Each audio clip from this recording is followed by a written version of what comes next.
आणि आता मुख्य सोहळ्याला आपण सुरुवात करतोय।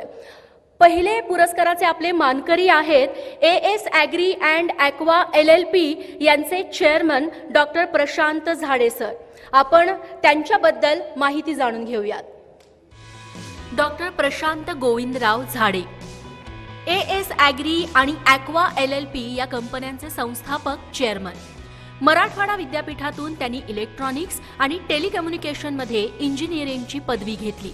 कृषी क्षेत्रात जागतिक दर्जाचं तंत्रज्ञान आणण्यासाठी त्यांची कंपनी अथक प्रयत्न करते। विविध क्षेत्रातील अनुभवी संशोधक त्यांच्या कंपनीत कार्यरत आहेत।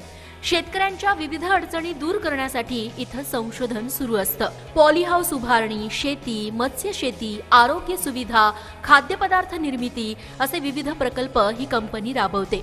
तसंच ग्रामीण भागात डिजिटल सेवा उपलब्ध करून देण्यात कंपनीचा मोठा वाटा आहे। लवकरच ही कंपनी आपलं खास ई-व्हिलेज ॲप बाजारात आणणार आहे। केवळ भारतातच नाही तर ओमान, कतार, UAE, UK आणि श्रीलंका या देशातही कंपनीचा व्याप वाढतोय।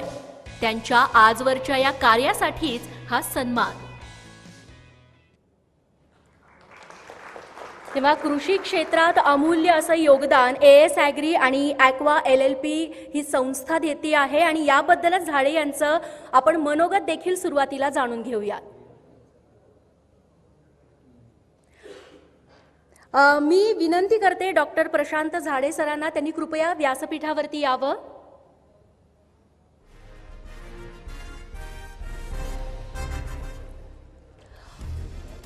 मी विनंती करते कमलेश ओझे सर आणि संदीप सावंत सरांना त्यांनी व्यासपीठावरती यावं आणि हा पुरस्कार स्वीकारावा।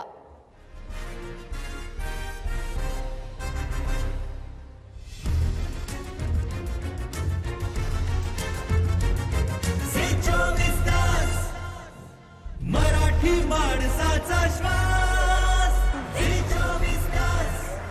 जोरदार टाळ्या व्हायला हव्यात। आपण ऐकलंय की एएस ॲग्री आणि ॲक्वा LLP संस्थेचं नेमकं कार्य किती मोठं आणि वेगळं आहे।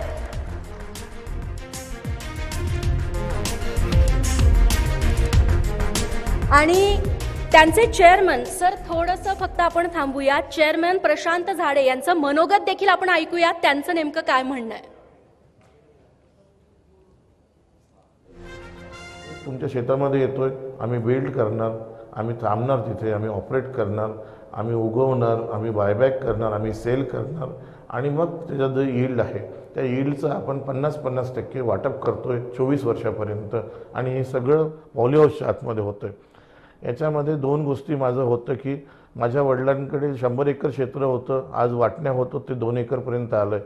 तर कमी जागेमध्ये जास्त उत्पन्न कसं घेता येईल आणि निसर्गावर अवलंबून न राहता कसं उत्पन्न घेता येईल, ह्या दोन गोष्टीसाठी या कंपनीचा जन्म झालेला आहे। याच्यामध्ये आपण जर बघितलं तर 100 एकरचं उत्पन्न एका एकरमध्ये किंवा 50 एकरचं जर एका एकरमध्ये आपण म्हटलं तरी आपण तेवढं आज हॉरिझॉन्टलमध्ये करतो म्हटलं तर रोजगार मिळत नाही, आपल्याकडे मजूर नाही आहे, पाण्याचा खूप पाणी वेस्टेज होतं किंवा पाणी मिळत नाही किंवा अजून निसर्गावर अवलंबून राहताना बऱ्याचशा गोष्टी आपल्याला पिकाला नुकसान पोहोचवतं।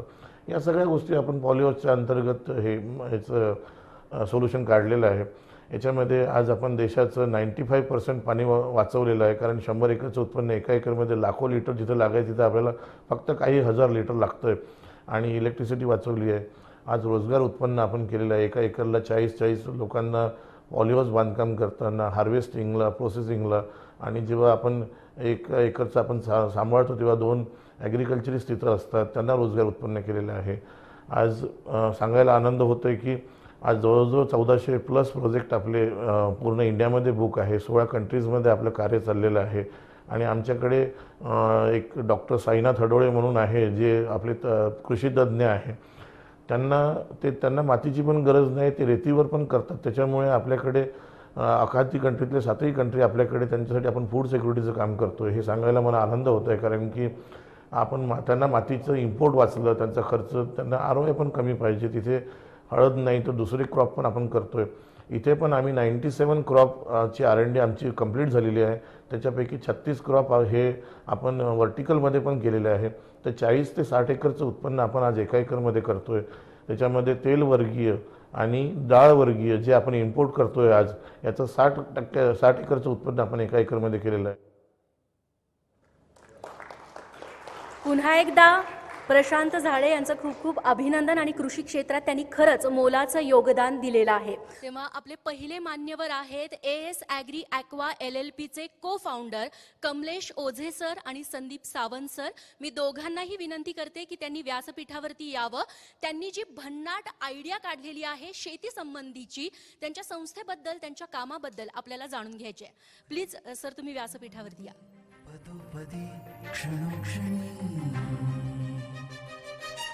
घरोघरी मनोमनी पदोपदी क्षणोक्षणी.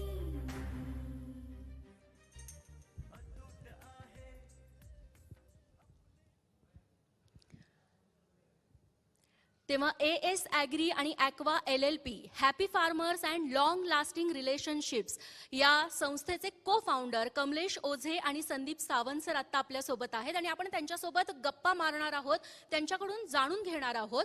खरं तर सर पहिला प्रश्न माझा तुम्हाला आहे, शेतीवर म्हणजे जमिनीवरती शेती सगळेच करतात, वर्षानुवर्ष लाखो वर्षापासून करतात, मात्र वर्टिकल शेती हा नवीन शब्द तुम्ही आणलेला आहे मार्केटमध्ये.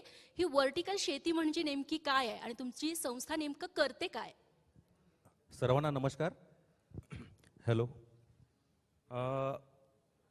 जर आपण थोडं मागे गेलो असेल म्हणजे 40-50 वर्षे जर आपण मागे जाऊ तर तुम्हाला असं लक्षात येईल की आपल्याकडे पहिले खूप जमिनी होत्या. म्हणजे प्रत्येकाकडे नाही म्हटलं तरी कमीत कमी 50 एकर ते 100 एकर जमिनी प्रत्येकाच्या नावावर होत्या. आणि जसं जसं आपला काळ पुढे सरकत गेला तर जमिनीचे वाटप झाले. आज आपल्या लक्षात येईल की प्रत्येकाकडे गुंठ्यांपासून ते एकदम म्हणजे कमी जागा उरलेली आहे प्रत्येकाकडे. तर सांगायचा अर्थ असा आहे की आपल्याला आज इस्रायलची टेक्नॉलॉजी किंवा इस्रायलचं जे टेक्निक आहे ते अंमलात आणणं खूप गरजेचं आहे. म्हणजे कमीत कमी जागेत जास्तीत जास्त उत्पादन हे आपण घेतलं पाहिजे. तर बेसिकली आम्ही काय करतो की 50 एकर ते 100 एकर उच्च गुणवत्तेवाल्या हळदीचं उत्पादन आम्ही एका एकरात घेतो. तर याच्यामुळे काय झालेलं आहे की आम्ही 90% जमीन, 90% पाणी आणि 90% मॅनपॉवर आम्ही आज वाचवलेलं आहे. आणि ही आता येणाऱ्या काळाची गरज आहे. तर त्याच्यामुळे काय होईल की शेतकऱ्यांची उत्पादन क्षमता वाढेल, ते त्यांचं इन्कम पण वाढेल.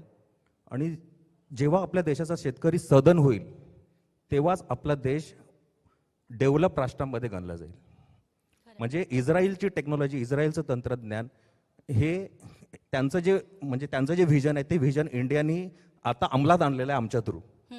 आणि ज्या दिवशी भारताचा शेतकरी हा सधन होईल आपला देश डेव्हलप कंट्रीच्या रांगेत येईल. त्यामुळे व्हर्टिकल फार्मिंग ही काळाची गरज आहे. निश्चित. थँक्यू. संदीप सर त्यांनी जसं सांगितलं म्हणजे समजा 1 एकरात एक शेतकरी जेवढं उत्पन्न मिळवतो तेवढं उत्पन्न तुम्ही जवळपास 350 स्क्वेअर फुटात मिळवता. कसं काय?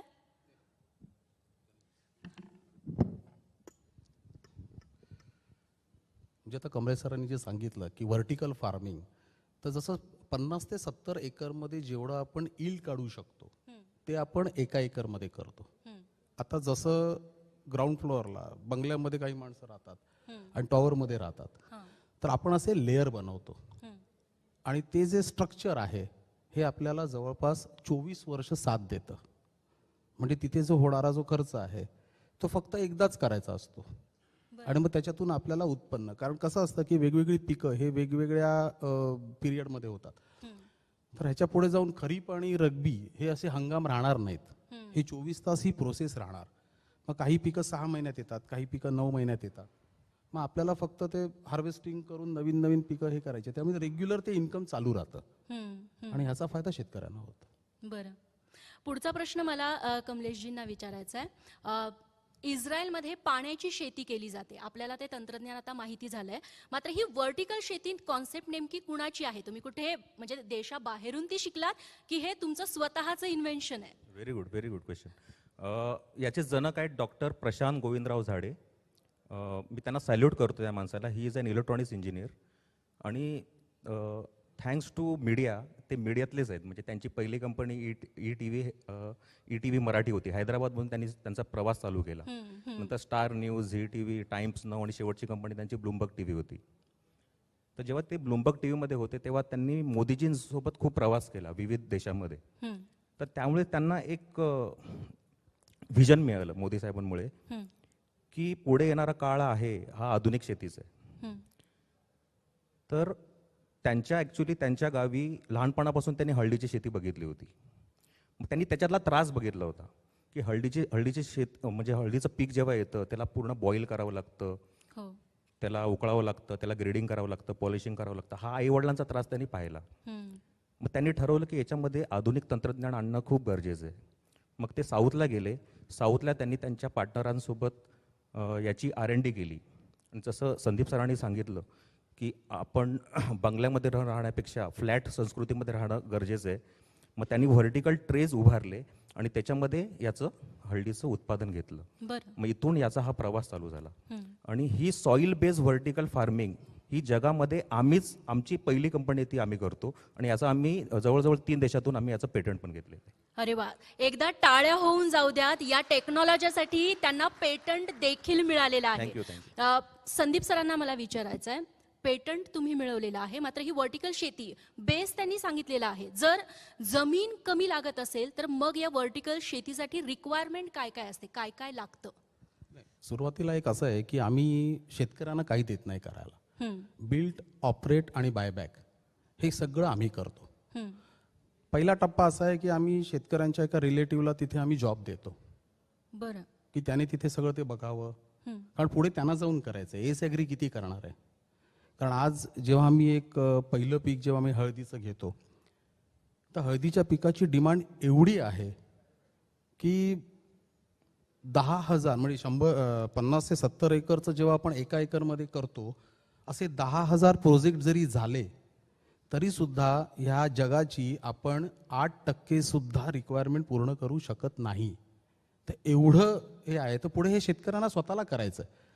मग त्याबरोबर आमच्या ही झाडे सरांची सगळी ही विचारसरणी आहे की पुढे जाऊन शेतकरी सधन झाला पाहिजे, त्याला नॉलेज आलं पाहिजे.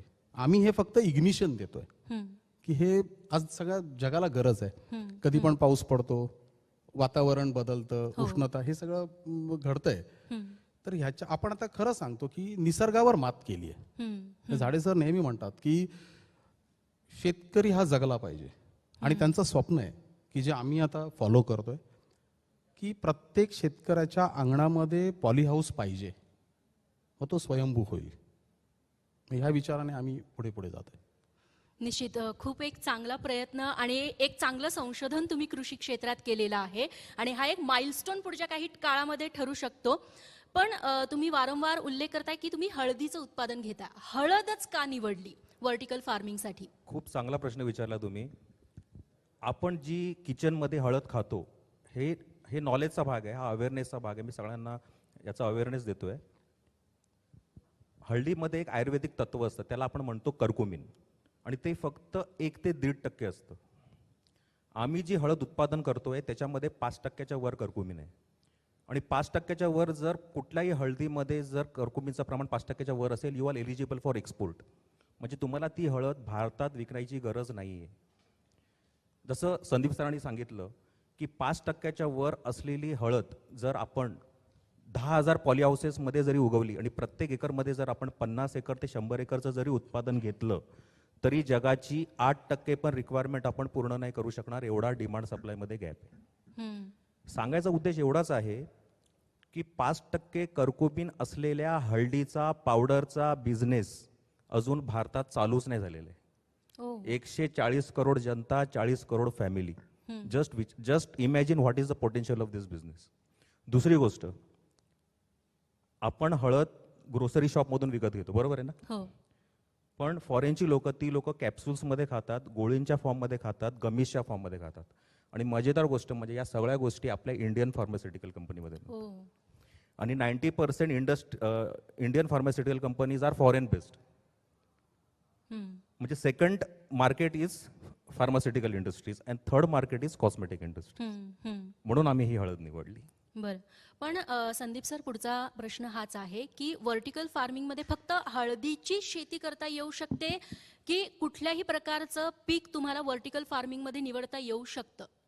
नॉर्मली कसं आहे की आता आपल्याकडे 32 क्रॉप्सचं R&D जवळपास पूर्ण झालेलं आहे. बरं. पण ते कसं आहे की जेव्हा रोपाची वाढ होते हं. तर ते साधारण 1 ते 1.5 मीटरच्या वर नसावं.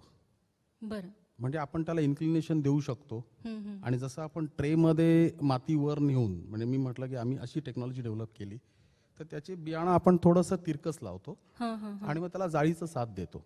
तर क्रायटेरिया हाच आहे की 1 ते 1.5 मीटर जर त्याची वाढ होत असेल तर असे क्रॉप्स आपण निवडलेत आपण.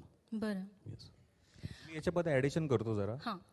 की एक तुम्हाला सगळ्यांना सांगतोय मी, भारत देशाने जर तेच पीक उगवलं जी भारताला गरज आहे, तर भारताचे शेतकरी कधीच श्रीमंत होऊ शकत नाही. भारताच्या शेतकऱ्यांनी ते उगवलं पाहिजे जी जगाला गरज आहे. जसं संदीप सरांनी सांगितलं की 32 क्रॉप आम्ही निवडले आहेत, हे कॅश क्रॉप्स आहेत आणि त्याची फॉरेन मार्केटमध्ये खूप डिमांड आहे आणि those all plants are medicinal plants, वा. म्हणून व्हर्टिकल फार्मिंग. निश्चित. त्यासोबतच आता तुम्ही एवढं सगळं व्हर्टिकल फार्मिंगबद्दल सांगितलेलं आहे. झी 24 तासचे जे प्रेक्षक आहेत त्यांना देखील आता कुतूहल असेल की आम्ही अशा पद्धतीने व्हर्टिकल फार्मिंग करू शकतो का? त्यांना काय उत्तर द्याल? एक लक्षात घ्यायला पाहिजे की जेव्हा आपण 50 ते 70 एकरचं इल्ड एका एकरमध्ये काढतो, म्हणजे त्याला लागणारं इन्फ्रास्ट्रक्चर आहे, त्याला लागणारं म्हणजे पाणी आहे, मॅनपॉवर आहे, हे पण हे खर्चिक आहे. बरं. आणि जर कोणी पुढे येऊन जर हे करत असेल तर त्याने आम्हाला कॉन्टॅक्ट करावा, आम्ही त्यांना चांगलं मार्गदर्शन करू. पण डेफिनेटली सुरुवातीची 5 वर्ष जी आहे ते AS ॲग्रीच करेल आणि त्याच्यानंतर त्यांनी प्रोसीड व्हावं पुढे. निश्चित. ह्याला जोडून कमलेश सरांना प्रश्न विचारायचा आहे. आतापर्यंत तुम्ही किती शेतकऱ्यांसोबत अशा पद्धतीनं कॉन्ट्रॅक्ट शेतीसाठी टायअप केले? ह्याला कॉन्ट्रॅक्ट शेती असं म्हणू शकतो का आपण? हां, बिलकुल म्हणू शकता. आता आमचे मोर दॅन 400 प्रोजेक्ट्स लाईव्ह आहेत. महाराष्ट्रामध्ये सर्वात जास्त प्रोजेक्ट्स आहेत आणि विविध राज्यामध्ये तुम्हाला हे प्रोजेक्ट्स बघायला मिळतील.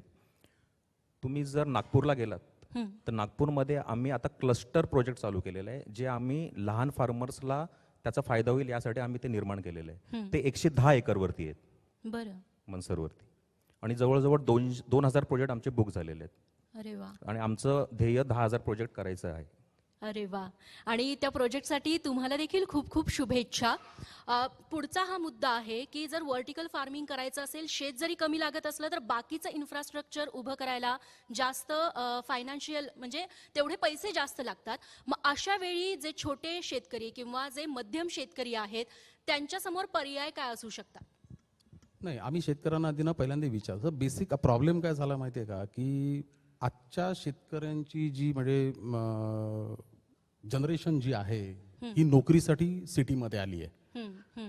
त्यामुळे आणि हे शेतकऱ्यांची आता वय झाली आहे, तर ते त्यांना ताकद नाही आहे. मग आम्ही त्यांना काय सांगतो की समजा एक शेतकरी आले, बाबा सर काका तुम्ही कितीचा करणार प्रोजेक्ट? मग ते ठरल्यानंतर तुमच्याकडे जमीन किती आहे? मग ते सांगतात 15 एकर आहे, 25 एकर आहे, वगैरे वगैरे. मग मॅनेजमेंटने आता पुढचं स्टेप अशी घेतलेली आहे की आम्ही ती जमीन आम्ही लीजवर घेऊ. म्हणजे आधी शेतकऱ्याला मेहनत करून पैसे कमवायला लागत होते. मग आम्ही त्यांना विचारतो तुम्ही वर्षाला किती कमवता? मग त्याचं आम्ही तुम्हाला त्याच्यापेक्षा थोडं जास्त आम्ही तुम्हाला लीज देऊ, पण आम्ही त्या जागेचं नंदनवन करू. मग नुसती हळद नाही, मग बाकीचे जे 32 क्रॉपचं आमचं R&D आहे किंवा जशी आम्हाला जागा मिळेल तसे आम्ही डेव्हलप करू ती जागा. पर्यायाने ते शेतकऱ्यांच्या जागेंच्या किमती पण वाढतात. आणि आम्ही शेतकऱ्यांवर असं हे नाही का अन्याय करणार नाही. शेतकरी हा टिकलाच पाहिजे शेवटपर्यंत. सर, तुम्हाला माझा पुढचा प्रश्न हा आहे की AS ॲग्री ॲक्वा LLP मध्ये जे 32 क्रॉप्स बद्दल बोललं जाते त्यातल्या काही बेसिक पिकांबद्दल तुम्ही माहिती सांगू शकाल का? म्हणजे अजून कुठली कुठली पिकं घेतली जातात आणि तीच पिकं घेण्यामागचं कारण काय? मी तुम्हाला सगळ्यांना हिंट देतो. हळद आपण हळदीचंच उदाहरण घेऊया. आपण हळकुंड लक्ष्मीपूजेला यूज करतो. ते पुढच्या वर्षी पण यूज करतो, दुसऱ्या वर्षी पण यूज करतो, तिसऱ्या वर्षी पण यूज करतो. Correct? That is called shelf life of turmeric. म्हणजे हळद असं पीक आहे ना, म्हणजे आमच्याकडे असं तंत्रज्ञान आहे की आम्ही या हळदीला 6 वर्षापर्यंत जतन करू शकतो. म्हणजे हळद असं पीक आहे ना जे तुम्हाला कधी डुबू देणार नाही. कमसे कम त्याची पावडर करून तुम्ही ती मार्केटमध्ये विकू शकता. तर सांगायचा अर्थ असा आहे की आमचे जे 32 क्रॉप्स आहेत ना, आम्ही बेसिक आमचं हेच आहे की त्याची शेल्फ लाईफ चांगली असली पाहिजे, त्याच्यामध्ये मेडिसिनल प्रॉपर्टीज असले पाहिजे आणि ते कॅश क्रॉप असलं पाहिजे. मग त्याची फॉरेन मार्केटमध्ये खूप डिमांड असली पाहिजे. ओके. तर मला हे आवडेल की प्रत्येकाने या गोष्टीवरती रिसर्च करावं, जे आम्ही ऑलरेडी केलेले. ओ. भरपूर आहेत त्याचे क्रॉप्स, जसं जिंजर आहे, हां. आम्ही सोयाबीनवरती पण काम करतोय, बरं. भरपूर असे क्रॉप्स. संदीप सरांना माझा शेवटचा प्रश्न हा आहे की सध्या झालंय असं की उन्हाळ्यात पण पाऊस पडतो, पावसाळ्यात महापूर येतो, मग अशा वेळी ना शेती हा आतबट्ट्याचा व्यवसाय झालेला आहे. व्हर्टिकल शेतीसाठी मुळात भांडवल जास्त लागतं. मग जर अशा म्हणजे बदलतं वातावरण असेल, कधीही पाऊस पडत असेल, तर अशा वेळी व्हर्टिकल शेती फायद्याची ठरू शकते का? खूपच ठरेल. कारण एक व्हर्टिकल फार्मिंग जे आम्ही करतो ते आम्ही पॉली हाऊसमध्ये करतो. बरं. आणि पॉली हाऊसचं जे स्ट्रक्चर आहे ना ते पण आपल्याला कमीत कमी 20 ते 24 वर्ष साथ देतं. फक्त वरचा कपडा बदलायचा असतो. मग ऊन, वारा, पाऊस, जनावरं ह्याच्यापासून शेती आपली सुरक्षित राहते. आणि अगोदर जसे खरीप, रब्बी हे होते मगाशी मी सांगितल्याप्रमाणे, तर हे 24 तास ही पिकं, 24 तास म्हणण्यापेक्षा 12ही महिने ही पिकं निघतील. आणि त्यामुळे काय होईल माहितीये का की मोठं विधान आहे पण सत्य आहे की ह्या भारताची इकॉनॉमी पण बदलणार आहे. आणि शेती हा गाभा आहे. आपण कृषीप्रधान देश जेव्हा म्हणतो, पण तुम्हाला एक छोटंसं उदाहरण देतो. आपण खूप जण शहरात राहतो, मोठ्या मोठ्या कॉम्प्लेक्समध्ये राहतो, तर झिरो मेंटेनन्स हा पण आता कन्सेप्ट आम्ही जवळपास चालू करणार. म्हणजे आज आपण भाजी किंवा बाहेर जाऊन फळं बाहेर जाऊन भैयाकडून घेतो. भैया म्हणजे एक टिपिकल शब्द म्हटला. पण जर आम्हाला अशा कॉम्प्लेक्समध्ये जर अशी 2 गुंठे 5 गुंठे जी कंपल्शन आहे, तर त्याच्यात जर आम्ही व्हर्टिकल केली तर तिथेच आम्ही भाजीपाला फळं करू. त्याच सोसायटीतल्या माणसांनी ते विकत घ्यायचं आणि तोच मेंटेनन्स. म्हणजे एक्स्ट्रा मेंटेनन्स हे नाही. आणि हे पण सांगतो की ह्या सगळ्या ज्या आयडिया आहेत ह्या डॉक्टर प्रशांत गोविंदराव झाडे ह्या विजनरी व्यक्तीच्या आहेत, जे आमचे चेअरमन आहेत, आमचे मोठे पार्टनर आहेत. आणि तिथून हे चालू झालेलं आहे. आणि यापुढे तुमच्या कंपनीनं, तुमच्या संस्थेनं देखील अशीच व्हर्टिकल ग्रोथ करत राहावी अशा आमच्या सगळ्यांच्या शुभेच्छा आहेत.